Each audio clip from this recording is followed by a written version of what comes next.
Bienvenidos a la rueda de prensa de The Cycling Podcast en este segundo día de descanso de la Vuelta a España en Santillana del Mar. Por favor, preguntas solo en inglés. Questions only in English, please.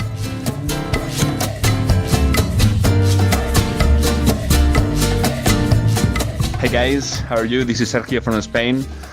So, firstly, I'd like to congratulate you because of your awesome podcast. Also, I'm a journalist and I write for a cycling magazine, Planeta Ciclismo, here in my country, and for sure, I listen to you almost on a daily basis. So, I'd like to talk about Valverde. Alejandro Valverde, I think he can win the Vuelta again. 9 years since his first and the only victory in 2009. But he should be smarter, I mean, in the sense that he's stronger than Quintana, but he keeps riding for him, you know. And Valverde has, from my point of view, two problems. The first one is that he keeps thinking of the Worlds for sure.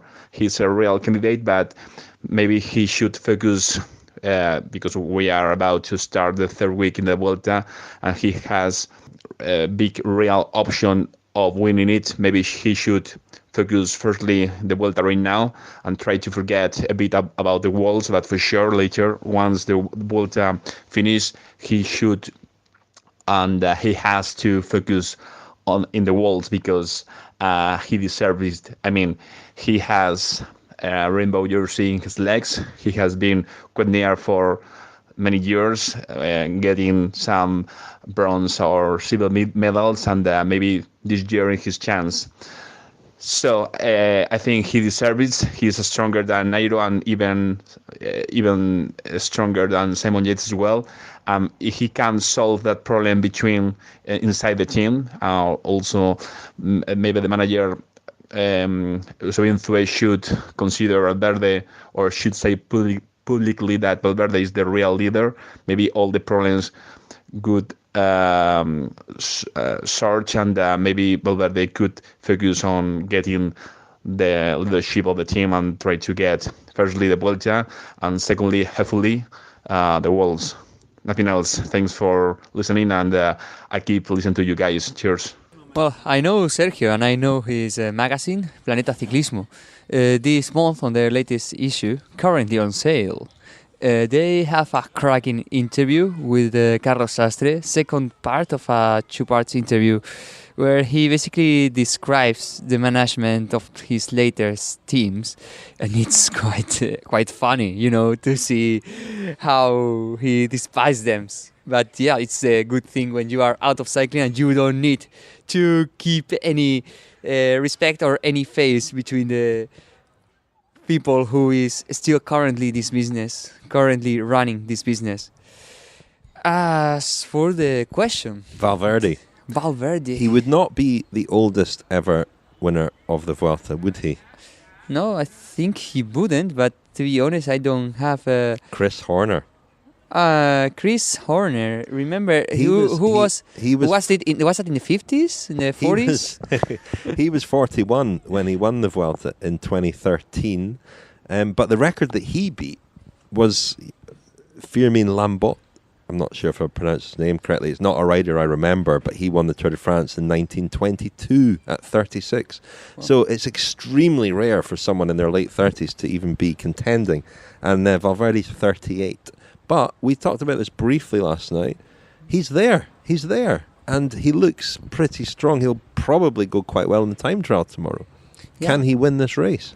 Well, Eusebio Unzues said something quite interesting and also quite spot on, in my opinion, when I asked him about the fact that Valverde was not preparing himself anymore for the Innsbruck Worlds, but racing for victory in this Vuelta. He told me that, as for the moment, he was in contention, and there was no reason to get himself out of contention when there is only 1 week to go, and he's, second in the GC. He can well be the leader of the race tomorrow. He can well get the leader's jersey in the time trial of Torre la Vega. And from then on, it will be a matter of him contending as a favorite, as a straight-on favorite. This morning in the Movistar team's press conference, there was this question, quite interesting. What would happen if Valverde took the red jersey? Would Nairo become his helper? And the question was asked to Nairo, and he began hesitating of what to say, and then Valverde jumped in and solved the question.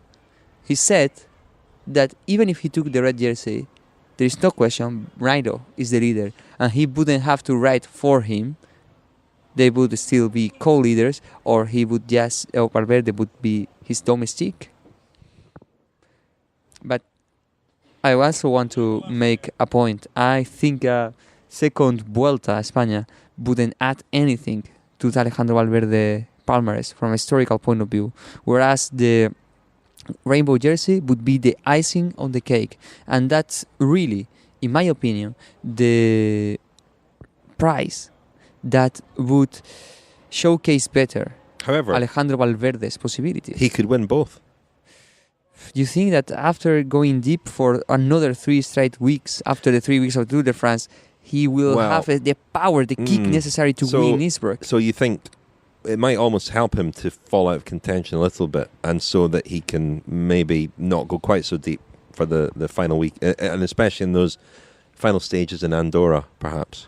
Yeah, I think so. I think that if the goal was to win the rainbow jersey, it would have been beneficial not to ride himself deep in the previous mountaintop finishes, just because all the bullets that he is spending now, he won't have them in Austria. But every rider, every person is a different world, and there are some type of riders that don't feel like saving energy. That doesn't help them, and Valverde is one of these breeds. So if he is going to spend psychological energy by trying to save physical energy, it's good that he goes for both. And if he falls short in the 2 goals he has, it will be unfortunate, but still, if he's loyal to himself, that's all he needs to be happy. The community around the world, stories and films with the most compelling characters, the world's finest apparel. Explore the world of cycling with Rafa. Okay, I've been joined by Daniel Friebe, or rather, I have joined Daniel Friebe because Daniel refused to come to my hotel.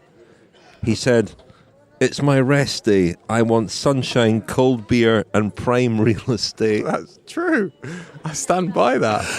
Well, clearly, because here I am. Not only is it my rest day, it's my rest. Well, it's my rest 3 hours because I've been working most of the day. I managed to sneak in a run. I can't afford to be flouncing around looking for sort of out of town 2-star hotels. I don't know where you stay, Rich. It's quite a nice hotel. Okay. Quite a nice hotel. It's a beautiful town, this Santillana del Mar, isn't it? A couple of podcast listeners in my hotel, actually. 2 gentlemen from Cork, who I think it's Keith and Ray. I think I'm just going to look up their names. But they got the boat over from Cork. 32 hours, I think it was. Didn't they spot you earlier as well? That's what I mean.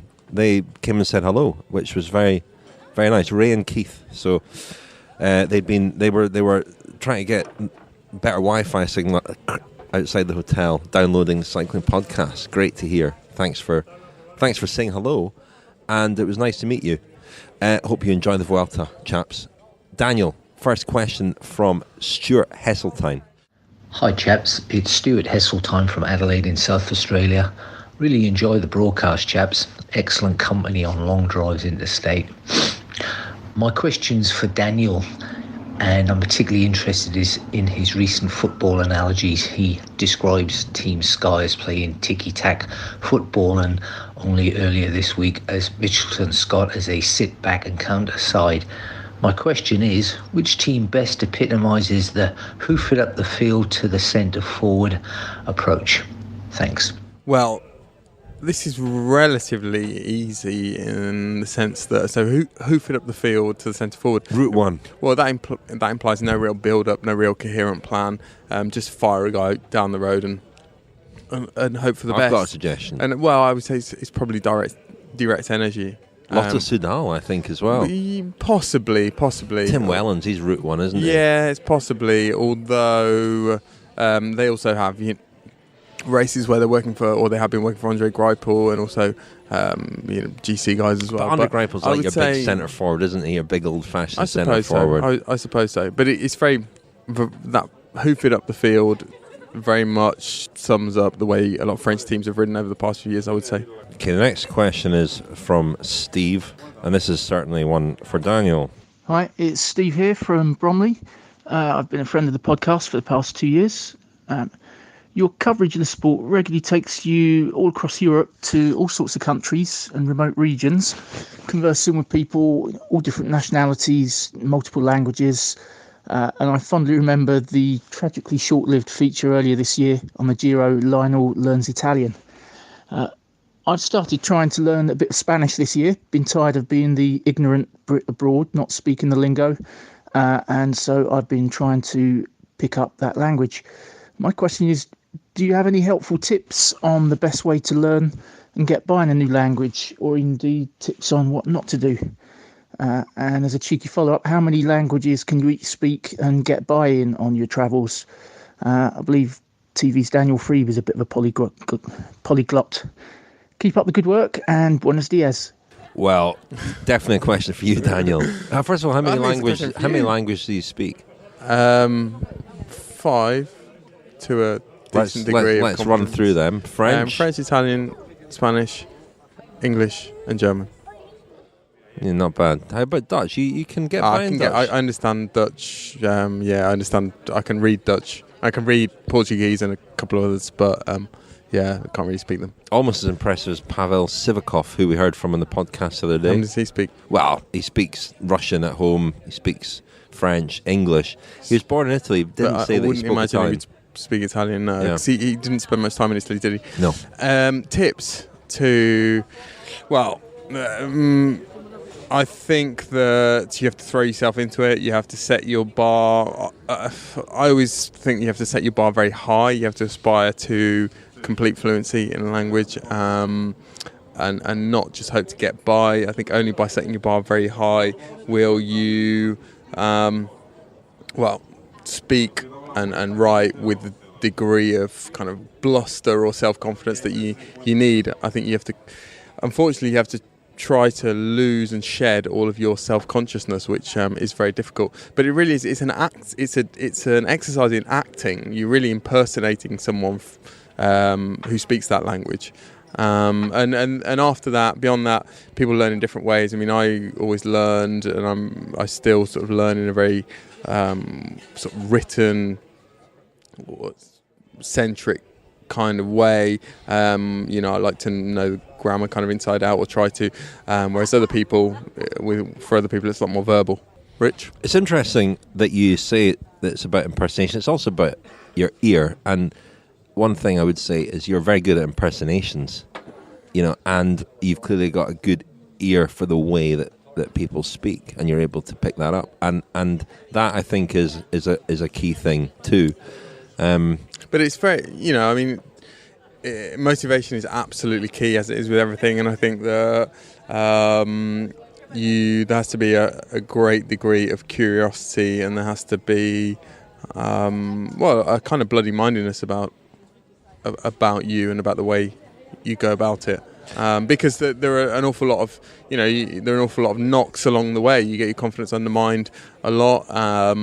People early on in the process, people don't understand you, or people sort of will turn their nose up or kind of sneer at you trying to speak a language, but you just have to batter through it, really. And I can speak French okay. I can get by, but my written French and my ability to read it is much better than my ability to speak it. I do have that self-consciousness, I think, when I try to speak a lot of the time. And over, my wife is French. I spend time with my in-laws, and over the course of a few days, it becomes much better. But it's not something I find easy. I remember when I became a journalist, there were older journalists I encountered who knew how to ask for a receipt in about 15 different languages. Those days of journalism have gone, unfortunately. Yeah. But Lionel and I can certainly ask for a beer, a coffee, all the essentials in Italian, Spanish, and French. Yeah, and it is very hard work. I mean, particularly as you get older, it's also rust collects very quickly, even when you do speak languages quite well. You don't practice them within the space of a month or 2 months. The rust will begin to collect, and you'll notice it. Another thing that people don't realise and acknowledge is fatigue. You're exercising muscles which you are not used to using when you're speaking foreign languages, and often you have the experience where you go somewhere and first day you speak very well, second day you speak quite well, and then the third and fourth and fifth day you speak less well because you're getting tired. Is your personality different in different languages? Yeah, I think it is. Is it better? I think I'm a lot more exuberant in Italian, for example. The Cycling Podcast is supported by Science in Sport. Science in Sport, fueled by science.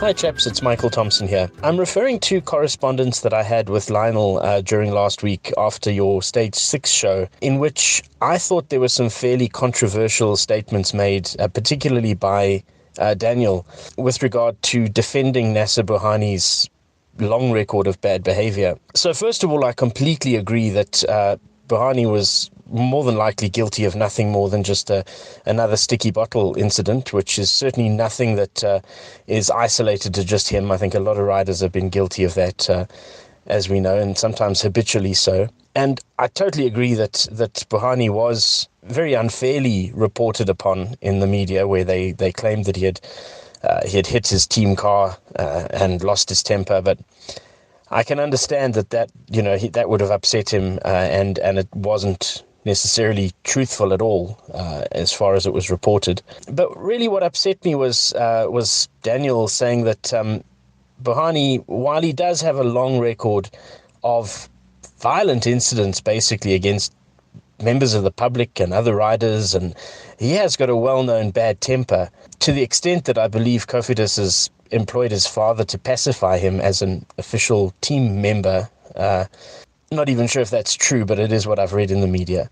But either way, it just seems to me that Buhani keeps on getting excuses made for him, not just by the media, who clearly seem to love him for something, other than his sprinting talent, but also by the race commissaires. I mean, he gets the lightest punishments, the lightest sanctions of any rider, as far as I'm concerned.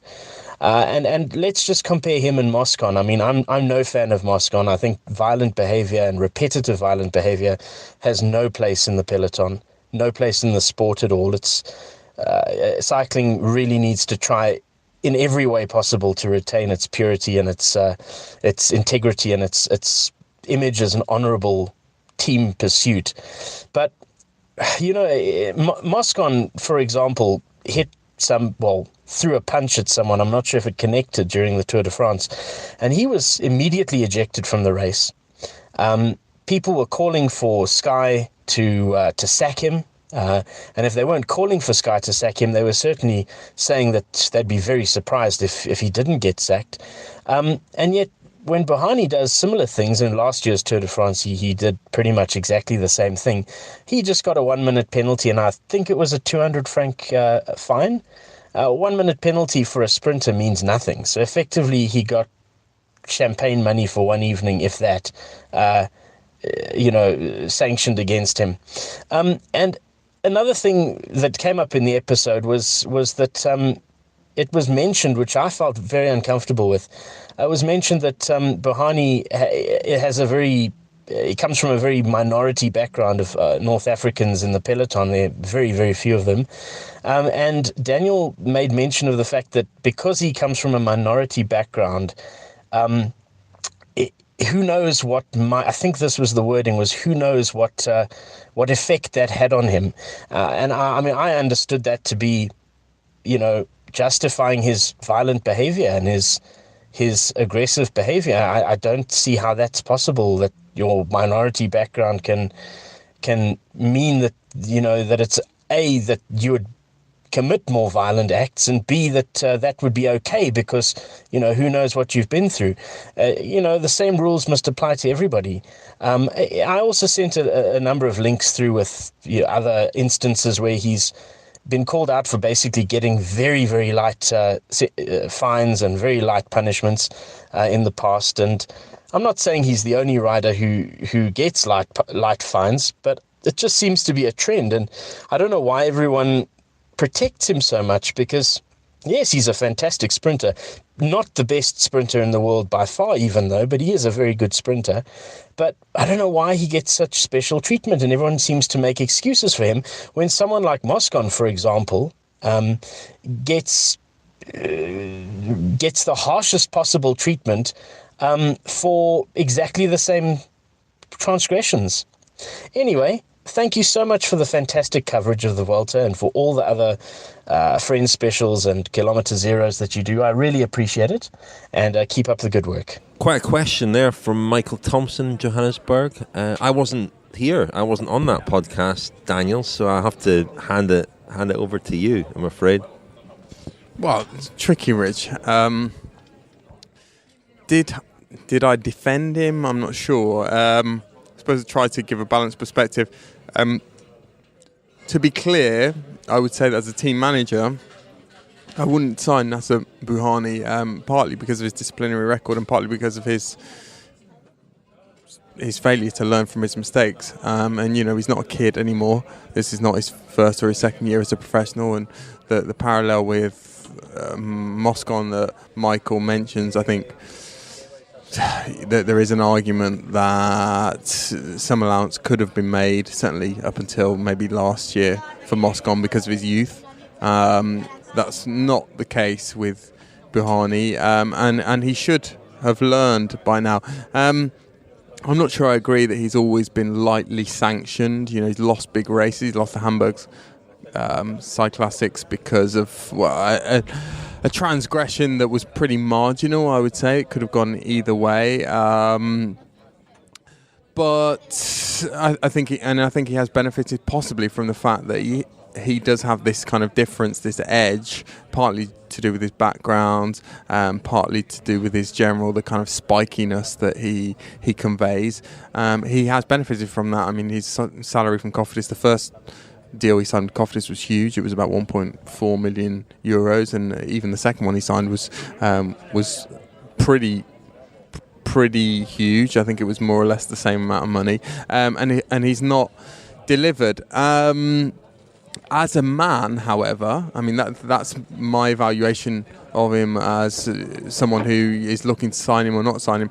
As a man, however, I would say that it's disappointing that he hasn't learned from his mistakes, but it takes some people longer than others, and hopefully he will eventually learn. And from the interaction, the fairly limited interaction I have with him, I'm not ready to write him off completely because I think there are good qualities there. I think there is an engaging side of him. There's a real side of him. There's a modesty about him, which I do find quite endearing. And there are other riders in the peloton that I think are very sort of polished and even contrived, and they are celebrated.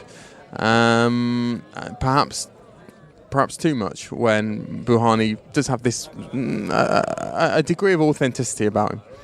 He's true to himself. Moscon, I mean, there's a degree of authenticity about Moscon as well, you could say. He's unpolished.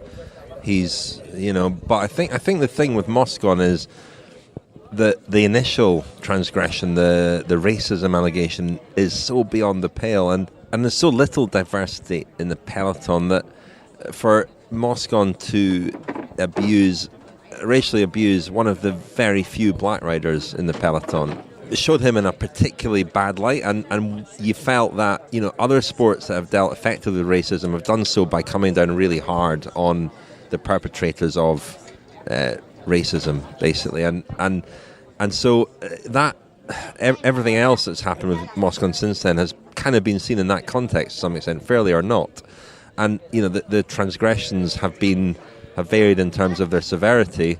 I would say at the Tour, lashing out Elie Gesper the way he did, it's probably not one of the more serious ones, and yet it was the one for which he's been most severely punished in a way. Well, it is the one for which he's been most severely punished. Yeah. He wasn't punished at all by Sky, really, was he? No. No, he wasn't. And as I said, I think a couple of weeks ago, one of the fundamental issues, the difficulties with that, the most recent incident, was that people were demanding, calling for him to be sacked. And in professional cycling, there's no transfer system. And, we do see examples where football clubs, for example, wash their hands of a player when he transgresses numerous times. But it's not that noble a gesture, because they're usually cashing, 10 or 15 million pounds or euros or whatever for the trouble of someone else taking that player off their hands. In Sky's case, they stood to lose a rider who is a real asset. And what effectively had happened to Moscon at the Tour de France is that he got a red card. It was no more than that, really, if you take away the precedents. Hi guys, it's KP calling from California. I just want to let you know you're smashing it all year long. The podcast is fantastic. 2 questions about the peloton.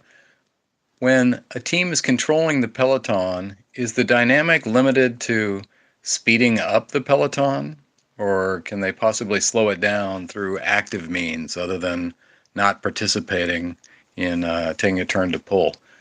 That's one question. Second one being, what's the minimum size a breakaway would have to be to stay away from the peloton, to be able to create that momentum together that they're just as fast as the peloton is? And, at what size is it diminishing returns? 50, 75, 100? Anyway, appreciate your support. Thanks. Thanks, KP. I mean, it's an interesting question. I don't know if you heard our interview with Theo Gegenhardt on Sunday up at the top of Lagos de Covadonga. And he was in the breakaway on Sunday and said ultimately it was up to the peloton whether or not they stayed away. That's kind of obvious, but it's sort of immaterial how fast the breakaway goes. The peloton will ride accordingly, and they'll ride to the kind of gap they want to give the breakaway, how much rope they want to give them, and then it's a matter of calculation about, they're always keeping an eye on what that gap is and how long it will take them to close it, and occasionally they make a mistake, but not that often. But the peloton is really controlling the whole race, isn't it?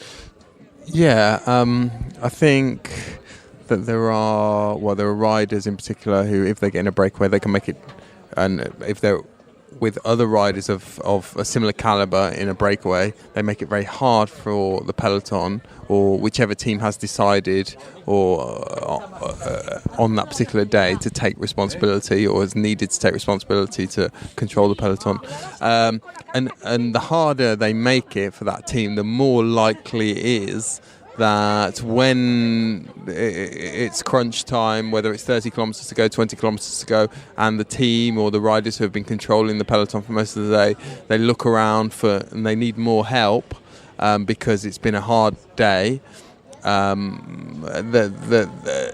It's more likely then that they don't receive any help. Other guys say, well, we're tired as well, we're not going to do anything, and then the breakaway probably has a decent chance of staying away. So it does help if there are stronger. It helps the breakaway's chances of staying away if there are stronger riders and faster riders at the front. But really, the majority of the time nowadays, when the break does stay away, it's because of an error or because they have been allowed to. They've been given license very early in the stage. The decision has been made, kind of a collective decision en masse by the peloton quite early, that they're not going to take them back, like I say, or a mistake has been made, but that happens not very often, does it? A phenomenon this year, which a lot of people have commented on, is that breaks have been allowed less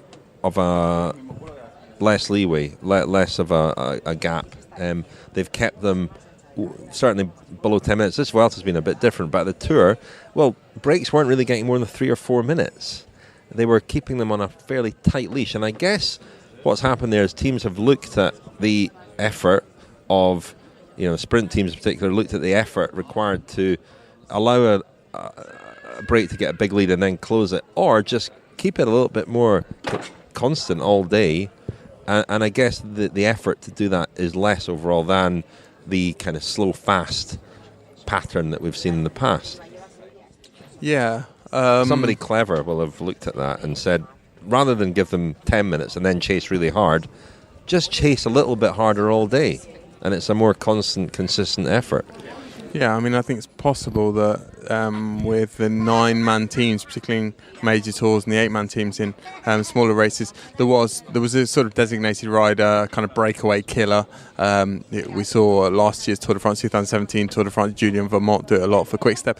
And he was one guy who was really only there for that, and he was almost wasted in that role. He couldn't do anything else because it consumes too much energy to do that role. And as the teams have got smaller, as we keep saying, teams can't afford riders who can only do one thing. So what's the solution to that? Well, maybe it's to make sure the break doesn't go far enough or so far that you need a guy who consumes all of his energy just controlling it all day. It's better to just keep it 3 minutes so that then that particular guy can also be useful in the finale as well.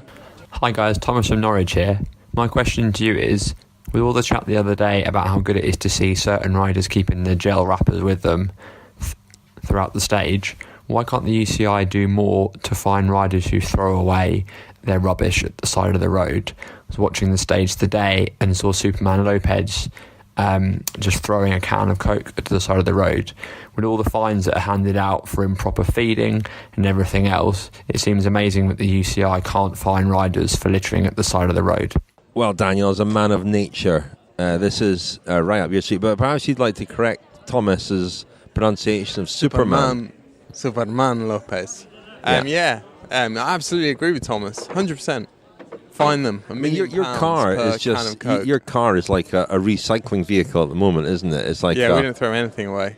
No. I absolutely chastised my cameraman and travelling companion Scott the other day because I saw him just put a plastic bottle in a normal bin. I was disgusted. So your car is just full of plastic bottles. Ready what are you going to do with them all? Well, recycle them, obviously. Okay, fair enough. But yeah, it does. It's a terrible thing to see riders just throwing. I saw Valverde chucking a bidon down a mountain. Yeah, Fran made the point of the day that bidons, most of them will be picked up by fans. Yeah, was it bidon? He chucked something, but it went right down the mountain. It was just going to lie there for years, I think. Yeah, it's not great. I don't know what the solution is to the bidons issue, but certainly little wrappers, as Luis Angel Mate pointed out to us. They don't weigh anything, it's not going to really cost the rider anything in terms of watts or energy to carry their wrappers to the finish. So we encourage them to do so, and I'm sure our sponsor, Science and Sport, certainly encourages people to take the wrappers with them. There's an awful lot to be done in professional cycling on environmental impact. Team buses have their motors on all day, their engines on all day because of it's the air conditioning, isn't it, in the bus. They're just parked up with their engines on, which is not good, is it? No, it's not the most environmentally friendly sport, ironically enough. But it's perhaps the next frontier, the next thing that the UCI should really look at. I'm sure they will. Well, am I? I don't know. I hope they will.